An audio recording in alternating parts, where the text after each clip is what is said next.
নমস্কার বন্ধুরা। সাম্প্রতিককালে রাহুল গান্ধীর জনপ্রিয়তা লাফিয়ে লাফিয়ে বেড়েছে, কোনো সন্দেহ নেই। ইউটিউবে রাহুল গান্ধীর ভিডিও অন্যান্য অনেক নেতাদের ভিডিওর তুলনায় ভিডিও দর্শকের তুলনায় অনেক বেশি দর্শক পেয়েছে, কোনো সন্দেহ নেই।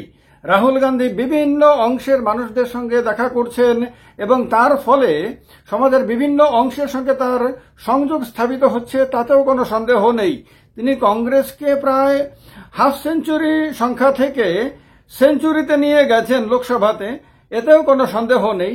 রাহুল গান্ধী এখন নরেন্দ্র মোদীর সামনে বিগেস্ট চ্যালেঞ্জ, এতেও কোনো সন্দেহ নেই।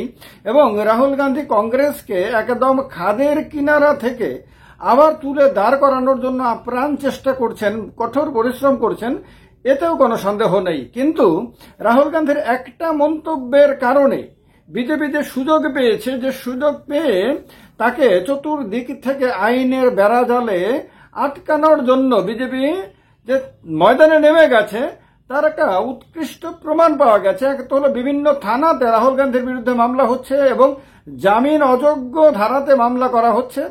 আর এই মামলাগুলো করার ক্ষেত্রে একটি মামলা এমন হয়েছে যে মামলার কারণ দেখানো হয়েছে, শুনলে আপনাদের হাসিও পাবে, হালকাও মনে হবে, আবার এটা ভাবারও বিষয় রয়েছে। কি সেটা হলো বিহারে রোসেরা নামে একটি মহকুমা আছে, সেখানে মহকুমা আদালতে একজন ভদ্রলোক তিনি মামলা করেছেন মুকেশ চৌধুরী নামে, রাহুল গান্ধীর বিরুদ্ধে মামলা করেছেন। কিন্তু তিনি মামলা করেছেন, তার মামলাতে তিনি নাকি বলেছেন যে রাহুল গান্ধী ভারত রাষ্ট্রের বিরুদ্ধে যুদ্ধ ঘোষণা করেছেন বা রাষ্ট্রের বিরুদ্ধে চ্যালেঞ্জ জানিয়েছেন। এটা শোনা মাত্র তার হাতে যে দুধের ক্যান ছিল, অর্থাৎ তিনি দুধ বিক্রেতা বোঝা যায়, দুধের ক্যান ছিল, সেই ক্যানটা পড়ে যায়। তিনি হঠাৎ করে শকড হয়ে যান। রাহুল গান্ধী ভারতের বিরুদ্ধে যুদ্ধ ঘোষণা করেছেন বা স্টেটের বিরুদ্ধে যুদ্ধ ঘোষণা করেছেন বা স্টেটকে চ্যালেঞ্জ করেছেন, এটা শোনা মাত্র হঠাৎ তিনি একদম শকড হয়ে যান। তার হাত থেকে দুধের পাত্রটা পড়ে যায়। পড়ে যাওয়ার পরে সঙ্গে সঙ্গে ওই পাত্রে থাকা দুধও মাটিতে পড়ে যায়। সেই পাত্রের মধ্যে আপনার 5 লিটার দুধ ছিল। 1 লিটার দুধের দাম 50 টাকা। এই হিসাব করে 5 লিটার দুধের দাম হলো 250 টাকা। এই 250 টাকা দুধ তার হাত থেকে পড়ে যায়, তার ক্ষতি হয়। এই কারণে তিনি রাহুল গান্ধীর বিরুদ্ধে আদালতে মামলা করেছেন এবং রাহুল গান্ধীর বিরুদ্ধে কঠোর ব্যবস্থা গ্রহণের জন্য তিনি দাবি জানিয়েছেন। ভাবতে পারেন, রাহুল গান্ধীর বিরুদ্ধে আসামেও মামলা হয়েছে। আসামের গৌহাটির পানবাজার পুলিশ স্টেশনে রাহুল গান্ধীর বিরুদ্ধে মনোজিৎ চেতিয়া নামে একজন ভদ্রলোক তিনি মামলা করেছেন। তার মামলার মূল বিষয় হলো রাহুল গান্ধী ভারত রাষ্ট্রের বিরুদ্ধে বা রাষ্ট্রকে চ্যালেঞ্জ করেছে। কারণটা হলো কি, এখানে আপনাদের মনে হতে পারে রাষ্ট্রের বিরুদ্ধে চ্যালেঞ্জ করেছে, কোথায় কি করেছে ইত্যাদি ইত্যাদি প্রশ্ন হতে পারে। যদি টিভিতে আপনারা না দেখে থাকেন, যদি সংবাদ না পড়ে থাকেন, তাহলে ঘটনাটা কি হয়েছে? ঘটনাটা হলো যে 15 জানুয়ারি দিল্লিতে কংগ্রেসের নতুন সদর দপ্তর বা ন্যাশনাল হেডকোয়ার্টার স্থাপিত হয়। এতদিন যেখানে কংগ্রেসের অফিস ছিল সেটা জায়গায় নতুন একটা অফিস তৈরি করা হয়। বিজেপিরও দিল্লিতে একাধিক অফিস হয়েছে, কংগ্রেসের হয়েছে, এবং শোনা যায় সে অফিসটা নাকি আধুনিক সাজ সরঞ্জাম দিয়ে সাজানো। এই অফিসের উদ্বোধনের পরে রাহুল গান্ধী বক্তব্য রাখছিলেন। বক্তব্য রাখতে গিয়ে কথা প্রসঙ্গে তিনি একটা জায়গাতে এমন একটা কথা বলেছেন যেটা অবশ্যই আপত্তিকর। যদি সত্যি তিনি বলেছেন এটা তো সত্যি, কারণ টিভিতে এটা এসেছে। কথাটা আপত্তিজনক অবশ্যই, এবং দেশের একজন নির্বাচিত প্রতিনিধি হিসেবে তিনি বলতে পারেন না, তিনি আপনার বিরোধী দলনেতা হিসেবে বলতে পারেন না, এবং এই দেশের কোনো নাগরিকই বলতে পারে না, বলার অধিকারপ্রাপ্ত না বলেই সবারই মনে হওয়াটা অস্বাভাবিক না। কি বলেছেন তিনি বলেছেন, the BJP and RSS have captured every single institution. ভারতের প্রত্যেকটি প্রতিষ্ঠানকে RSS এবং বিজেপি ক্যাপচার করে নিয়েছে। এটা বলতে কোনো অসুবিধাই নেই। রাজনৈতিক দল, কোনো সংগঠন সম্বন্ধে রাজনৈতিক দলের নেতা হিসেবে বা কোনো নাগরিকও বলতে পারেন যে এরা সব শেষ করে দিচ্ছে, এরা বিভিন্ন প্রতিষ্ঠানগুলোকে মূল ভাবনা থেকে নষ্ট করে দিচ্ছে ইত্যাদি ইত্যাদি অভিযোগগুলো যে কেউ বলতে পারেন। তিনি এরপরে বলেছেন, and we are now fighting, আমরা এখন লড়ছি কার বিরুদ্ধে? The BJP, the RSS and the Indian state itself. বিজেপির বিরুদ্ধে, RSS এর বিরুদ্ধে এবং ভারত রাষ্ট্রের বিরুদ্ধে লড়ছি। এই যে ভারত রাষ্ট্রের বিরুদ্ধে লড়ছি, বিজেপির বিরুদ্ধে লড়তে পারে, লড়াটাই স্বাভাবিক। একটা রাজনৈতিক দল আর একটা রাজনৈতিক দলের বিরুদ্ধে লড়বে। আরএসএস রাজনৈতিক দল না হলেও রাজনৈতিক দলের মতনই হয়ে গেছে এখন আরএসএস এর প্রতি আপনার পরিচিতিটা। আরএসএসও এখন তার প্রতিনিধিদেরকে বিজেপির মানে বিজেপিতে ঢুকিয়ে দিয়ে তারপর ইলেকশনে লড়ায়, রাজনৈতিক সুযোগ সুবিধা যে আরএসএস এর লোকরা সবাই ব্যবহার করে, সবাই এগুলো সব দিনের আলোর মতো পরিষ্কার। এগুলো নিয়ে কোনো তর্ক বিতর্ক হওয়ার আর কোনো উপায় নেই। তর্ক বিতর্ক করলে আরএসএস এর লোকরাই হাসবেন। হ্যাঁ, তো সুতরাং আরএসএস এর বিরুদ্ধেও একটা রাজনৈতিক দল অভিযোগ আনতেই পারে, কোনো সন্দেহ নাই। কিন্তু দ্য ইন্ডিয়ান স্টেট ইটসেলফ, এই যে ভারত রাষ্ট্রের বিরুদ্ধেও লড়াই করছি, এই যে কথাটা, এইটা আপত্তিজনক। কারণ আমরা এই দেশের নাগরিকরা কেউই কোনো অবস্থাতেই নিজের দেশের বিরুদ্ধে, রাষ্ট্রের বিরুদ্ধে লড়াই করতে পারি না। রাষ্ট্রকে রক্ষা করার দায়িত্ব রাষ্ট্রের শুধু সেনাবাহিনীর না, শুধু সরকারের না, প্রত্যেক নাগরিকেরও। এই জায়গাতে কোনো নাগরিকই বলতে পারে না যে আমি দেশের বিরুদ্ধে লড়াই করছি। তো এইটা হয়তো মুখ ফসকে হয়তো বলে দিয়েছেন, হয়তো বলতে বলতে আবেগপ্রবণ হয়তো বলে দিয়েছেন আমার মনে হয়। কারণ রাহুল গান্ধী যেহেতু আপনার অত্যন্ত দায়িত্ব সম্পন্ন একটি পদে আছেন এবং ওনার বাড়িতে ওনার বাবা দেশের প্রধানমন্ত্রী ছিলেন, দেশের প্রধানমন্ত্রী হিসেবে তিনি রাষ্ট্র রক্ষার দায়িত্বপ্রাপ্ত ছিলেন।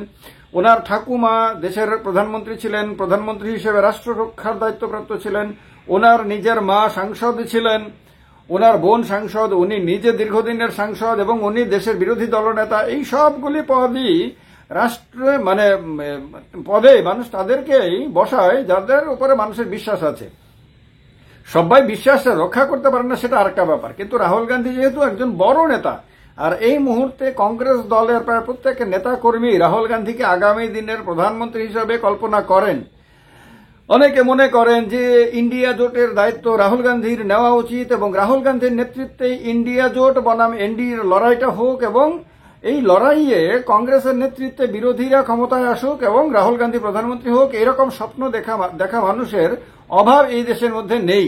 এবং রাহুল গান্ধীও নিজে কঠোর পরিশ্রমের মধ্য দিয়ে নিজেকে অনেক খারাপ অবস্থা থেকে আবার তুলে এনেছেন। আজকে তিনি নরেন্দ্র মোদীর সামনে সবচেয়ে বড় ফিগার হিসেবে দাঁড়িয়েছেন এবং তিনি নিয়মিতভাবে সমাজের বিভিন্ন পিছিয়ে পড়া অংশের মানুষদের সঙ্গে মিশছেন, তাদের বাড়ি ঘরে যাচ্ছেন, তাদের কর্মস্থলে যাচ্ছেন, গিয়ে তারা কিভাবে জীবন যাপন করেন, তাদের জীবনের চ্যালেঞ্জগুলো কি কি, তাদের জন্য আপনার কেন্দ্রীয় সরকার বা রাজ্য সরকারগুলো কি কি করছে, কি করার কথা, কি করছে না, কোথায় দায়িত্ব অবহেলা করছে, তো এসব কিছু বোঝার চেষ্টা করছেন। যিনি ভবিষ্যতে দেশের সরকারের দায়িত্ব নিতে চান, তার জন্য এটা খুবই একটা প্রশংসনীয় ব্যাপার এবং এই রকমই হওয়া উচিত প্রত্যেকের নেতারই, আমি মনে করি। কারণ এতে কি হয়, তার মানুষের সঙ্গে মিশতে মিশতে মানুষের প্রবলেমগুলো সম্বন্ধে এবং প্রবলেমের সলিউশন মানুষ কিরকম চায় সে সম্বন্ধে তার মনের মধ্যে একটা স্পষ্ট ধারণা তৈরি হয়ে যাবে।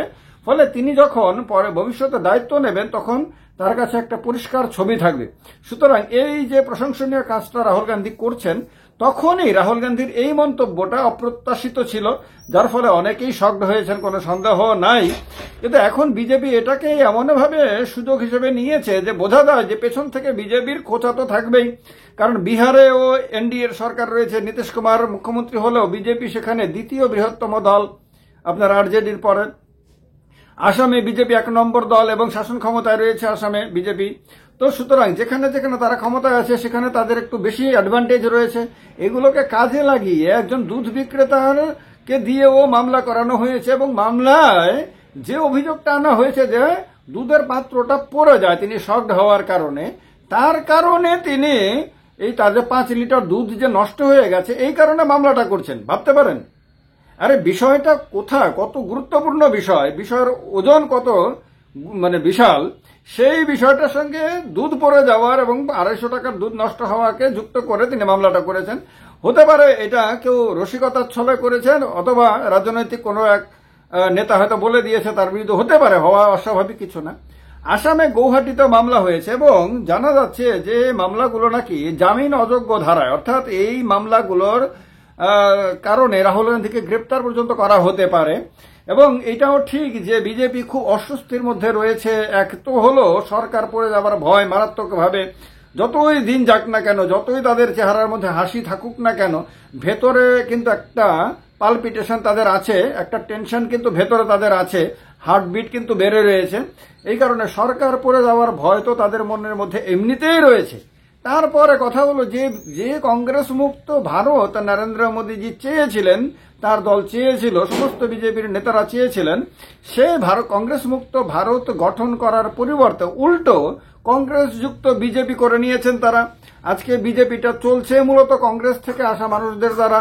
এটা প্রমাণিত যে যাদেরকে তারা স্বাগত জানিয়ে বিজেপির দায়িত্ব বিভিন্ন জায়গাতে এই কংগ্রেসীদের হাতে তুলে দিয়েছেন, তারা মেনে নিয়েছেন যে বিজেপির নেতাদের তুলনায় অনেক বেশি দক্ষতা, অনেক বেশি সততা, অনেক বেশি নিষ্ঠা সম্পন্ন নেতা আপনার কংগ্রেস দলের মধ্যে রয়েছে। কংগ্রেস দলের নেতাদের ছাড়া বিজেপিকে টিকিয়ে রাখা সম্ভব না। বিজেপির জনপ্রিয়তা বৃদ্ধি করতে হলে কংগ্রেস থেকে লোকদেরকে হায়ার করতে হবে এবং কংগ্রেসী লোকদের হাতেই বিজেপিটা সুরক্ষিত থাকবে, দেশ এবং বিভিন্ন রাজ্য সুরক্ষিত থাকবে। এটা বিজেপি মেনেই নিয়েছে পরোক্ষে, এটা বোঝা যায়। তো সুতরাং সেই কংগ্রেস আবার আপনার মাথা তুলে দাঁড়াচ্ছে, কংগ্রেস আবার চ্যালেঞ্জ জানাচ্ছে। তো সব মিলিয়ে সব দিক থেকে বিচার বিশ্লেষণ করলে পরে বিজেপি একদিকে কংগ্রেসকে নিয়ে টেনশনে আছে, আর একদিকে সেই কংগ্রেসের অধীনে নিজের দলটাকে নিয়ে গেছে। সব মিলিয়ে এইরকম অবস্থাতে বিজেপির জন্য এটা একটা বরং সাপে বরের মতন যে রাহুল গান্ধীর এই মন্তব্যের পরিপ্রেক্ষিতে এবং এখন দিকে দিকে মামলা করা হচ্ছে, সেই মামলাগুলোতে ফাঁসিয়ে যদি রাহুল গান্ধীকে আটকানো যায়, কারণ রাহুল গান্ধীকে এর আগেও জেলে ঢোকানোর স্বপ্ন দেখিয়েছিল বিজেপি, কিন্তু সুপ্রিম কোর্টে কারণে আপনার শেষ পর্যন্ত পারেনি, সেই স্বপ্ন পূরণ হয়নি বিজেপির।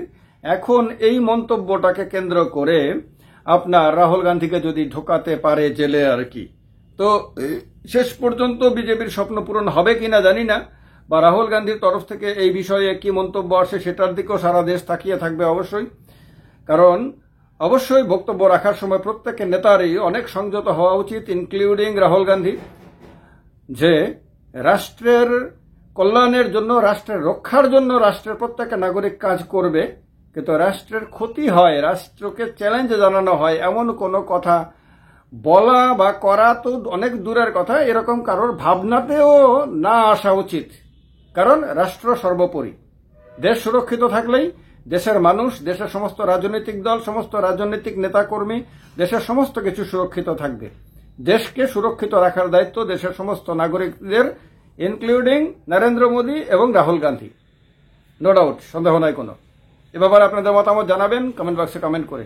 ভিডিওটি ভালো লাগবে তার কারণে শেয়ার করবেন। জয় হিন্দ, বন্দে মাতরম।